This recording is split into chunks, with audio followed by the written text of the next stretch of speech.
You read that right. I have two girlfriends, not one, but two. Two absolutely beautiful bombshells. And their names are Peace and Quiet. I'm joking, but I'm also not. Men who genuinely enjoy staying home instead of going out, going out on the town, they tend to confuse people because it doesn't line up with how success or masculinity usually gets sold to people.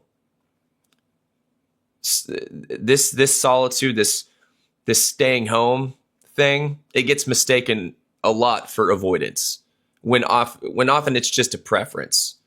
It's also necessary because peace and quiet are necessary, and that is how you maintain it. It's by staying home. But yeah, I mean, a man who stays in by choice, what he does is he disrupts the idea that fulfillment, it has to be this loud and busy thing that has to be witnessed by people. That kind of contentment, it raises suspicion because it doesn't perform for anyone. And that's part of the point. Because guess what? Performing is very exhausting and it's inauthentic. When people don't understand that, they start looking for flaws automatically. That's why you get these words like antisocial and boring or oh, he must be unambitious. Those get thrown around because these particular labels, they make their discomfort easier to handle and manage. And of course, if they can't find one or if they want to stack on more labels, then they'll just invent one. So, but and then you'll get this from people in your life potentially. This unsolicited concern will show up on your doorstep, but it's veiled and disguised as advice, right? The old hey, I'm worried about you, blah blah blah, right? What actually unsettles people isn't what you're doing, but how settled and calm you seem while doing it. And in our particular culture, that tends to treat constant motion as proof of worth. Your stillness, your preference to stay in, it starts to look like something must be wrong with you, right? A man who isn't chasing constant stimulation, he forces others to notice how much they are. He becomes a mirror for those individuals. And that's why a dumb little joke about peace and quiet, it ends up carrying more weight on the back end than people expect. Because there's an unspoken rule that most people, they absorb early on. And that is that if you're not being seen, then you're not really a part of what's happening. You're not a part of the buzz. And if you're not a part of the buzz, then the assumption is that you must be falling behind somewhere. You must be falling behind in life in some capacity. And so when a man says that he prefers to stay home to, I don't know, read or to think, maybe he's building something that means a lot to him. So he's building quietly. He doesn't really talk about it because he's focused. Or maybe he's letting his mind settle. He had a long day, for which there are many of those. But yeah, most people, they don't register that as a choice. For them, they hear it as some confession. And what they do is they develop these assumptions. And these assumptions, or one of these assumptions being that he must not get invited anywhere. He doesn't get invitations. And if he isn't getting invitations from other people, that must be because he doesn't know how to move in social spaces. He must not understand social cues or how to operate amongst people. And if it's not a lack of social skills, then it must be something else, right? Maybe he's burnt out or he's giving up on life. Some kind of limitation. Very few people stop to consider that he may have just looked at the noise and counted the cost and decided, yeah, this isn't worth it. This isn't worth paying, so I'm not going to pay it. And that kind of decision never gets credit because it's just it doesn't announce itself. I'd rather live my life than explain it. There's no signal flare when a man realizes that most social activity is draining and it takes away more than it gives back. You do an ROI analysis, but yeah, there's no gesture of approval when someone notices that constant engagement, it fractures attention instead of sharpening it. Staying in for him isn't retreating from life. It's choosing which parts of life deserve access. It's deciding where his energy actually goes instead of letting it be claimed by default. And recognizing that, hey, availability is expensive and not everything is worth the price. Time and energy are way more valuable when you're 40 versus when you're 20. But yeah, I mean, people, they mistake that restraint for lack because they're used to measuring value by optics, by visibility, what they can see. And they're confused by that man's silence and selectivity. And so they mischaracterize his actions and his intent. What they fail to realize is they're witnessing a man who's already done the process of sorting. And once you've done that kind of sorting, going out just to be seen, no, that is wildly unnecessary. Don't need to be seen. But yeah, men who prefer staying home, they get treated differently because what they do is that they quietly violate an expectation most people never question. And while masculinity, it does have internal and external markers, it's still judged first from the outside. It's measured, it's quantified by who you know, where you show up, and how visible your life looks. So your level of busyness and presence, what happens is it becomes proof of relevance and value. And a man who steps outside of that framework, especially without apologizing for it, what he does is he exposes how much of it is performance. He is not in the business of collecting stories to tell later. Dude's got enough. Believe me. Building his status through proximity of others to impress? No. Sorry. Waste of time. But yeah, that absence, it creates this tension because if someone can be settled without that level, without that effort, it forces comparison, and that is uncomfortable. It puts a mirror up to these other individuals. And instead of these individuals questioning the system, they inspect the man who opted out. And they lower his status in their own minds to make the contrast less threatening to them. And so his presence gets reframed as a flaw that needs to be explained. It needs explaining. And you don't provide the explanation. Forget about it. But yeah, calling him strange, it's way easier for them to do that than admit that he might just be an unburdened individual. And so labeling him defective is the safer route. It's safer than considering that he may have, escaped a game that they're still playing and stuck in. And that's precisely why his calmness, it gets treated like something suspicious instead of something that he earned. And quite frankly, something rare and valuable.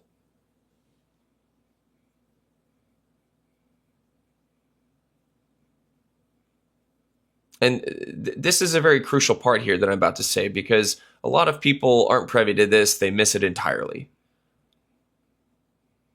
Men who genuinely enjoy being home, they tend to be more stable than they appear. They don't rely on constant stimulation to regulate themselves.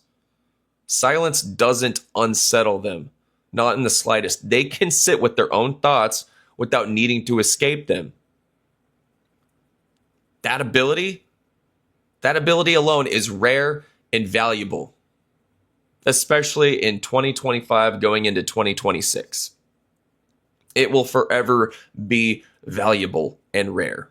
Hopefully not rare forever, but for now it is. It's very rare. But yeah, it means that they aren't handing their mood over to whatever happens to be happening around them.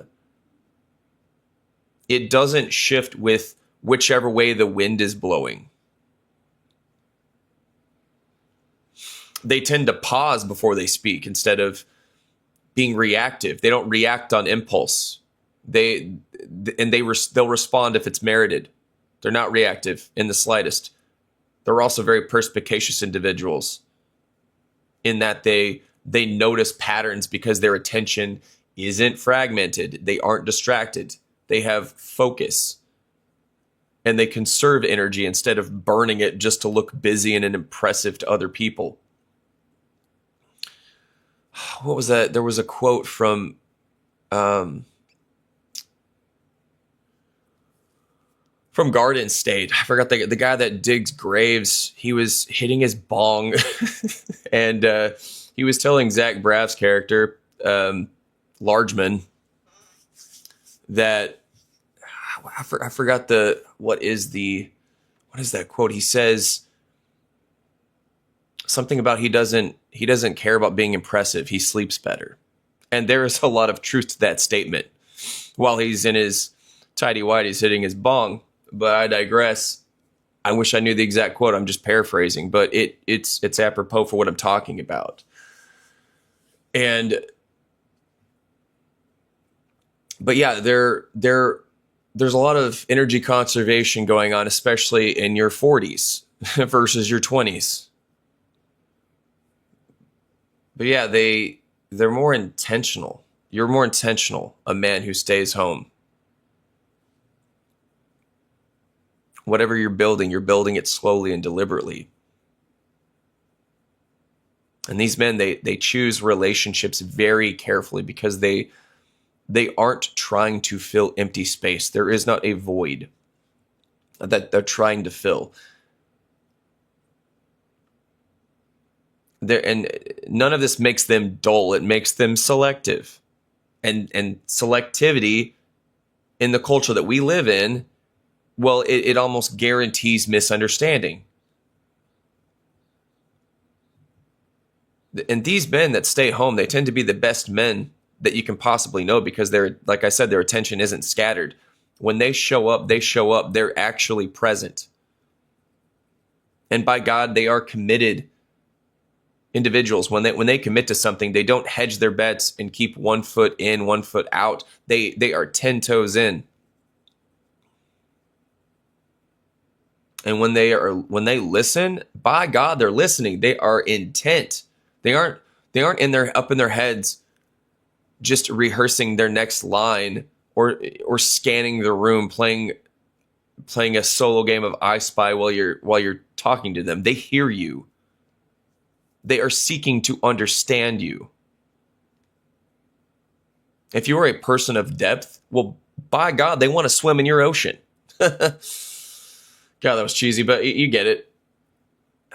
They don't treat people like an audience. They have no need to control the atmosphere to feel secure about themselves or to signal their status through who they're seen with. Guess what? They're home alone. They're not seen with anyone. They don't care because they've already developed an internal sense of who they are and where they stand. And that internal grounding, it gives them a firm foundation and makes them steady in relationships. They don't they aren't codependent. They don't become dependent on anyone else. It allows for a confidence to show up, a quiet confidence. It doesn't announce itself. It gives them independence, but without turning them distant or guarded. Once there is trust established, there must be trust established, of course.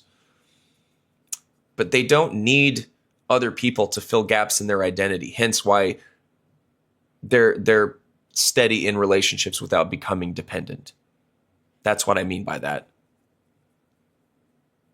And because of that, because they don't need other people for their identity, the connection that they offer is chosen by them. It's not extracted from them.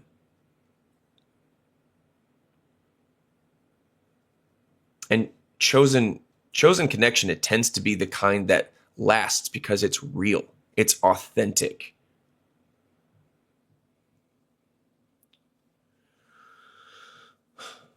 But yeah, our society doesn't reward this type of man. Society, it has a tendency to reward what it can see and measure and react to quickly.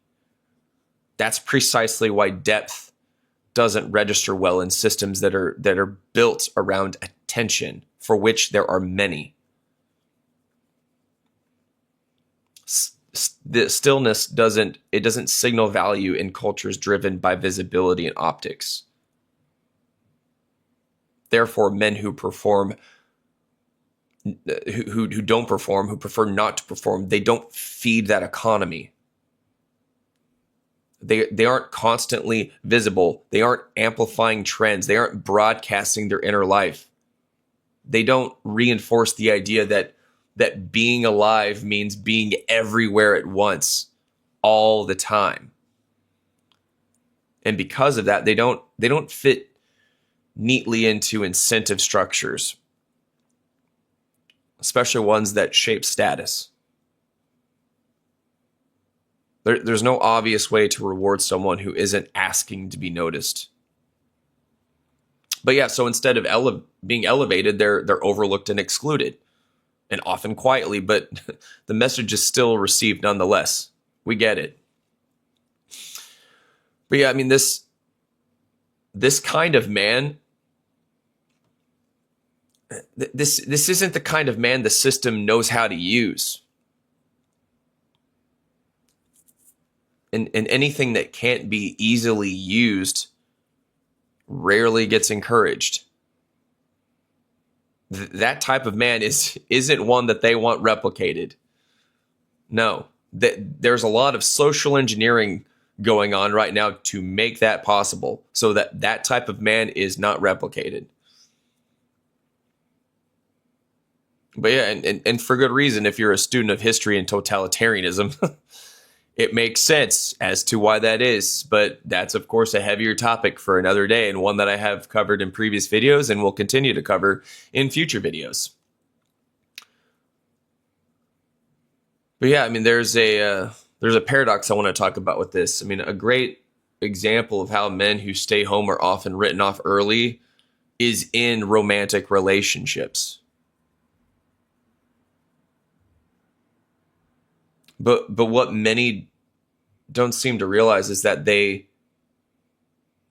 tend to be surprisingly well in relationships once someone actually gets to know them. One good reason for that is because they aren't worn down from constant social performance, so they show up rested instead of depleted. That's a huge plus. But on a deeper level here, they know who they are. And so they bring to the table emotional stability. They don't bring spikes and crashes. They're not a crypto or the Dow Jones. They're steady, consolidating. Yeah, I mean, the time spent with them, it feels grounded because they aren't trying to manage impressions, and their attention isn't divided between you and whatever else might be happening nearby. They're honed in on you. And they're also honed in on themselves, hence why they want to be home.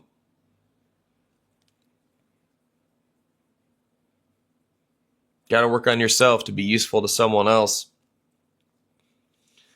and to meet someone on a healthy level. But yeah, I mean, life around them, it slows down in a way that feels safe and comfortable and comforting. And the paradox isn't that this isn't obvious at first. From a distance, they seem unremarkable. Sure, but up close, they change the emotional temperature of a room. They get underestimated until someone experiences them and sees what it's like to live alongside that level of calmness. Especially in contrast to the chaos that they're used to out in the world. And once that contrast is felt, dude, it's hard to go back. Truth be told. But yeah, I mean, there is of course a cost, like with everything, of choosing this life. I mean, this way of living, it asks for something that most people don't want to give up. You don't get immediate recognition. You step off the main road and no one checks on you. Except for, like I said, those people earlier that are like, yeah, well, I care about you and I'm concerned, blah, blah, blah. You get that, of course, but either way, it can feel very isolating.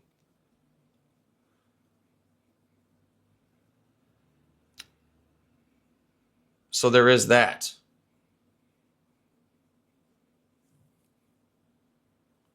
And you trade early approval for long-term stability.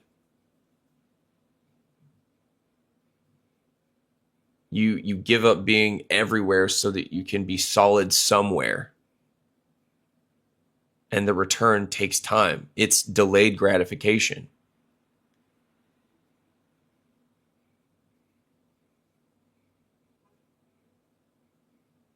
And by the time it matters, you don't need anyone else to notice. And in closing, men who stay home, they aren't running from life. They're being deliberate with how they spend it. And when you get to that middle of the road, when you hit 40, you're very deliberate on how you want to spend it.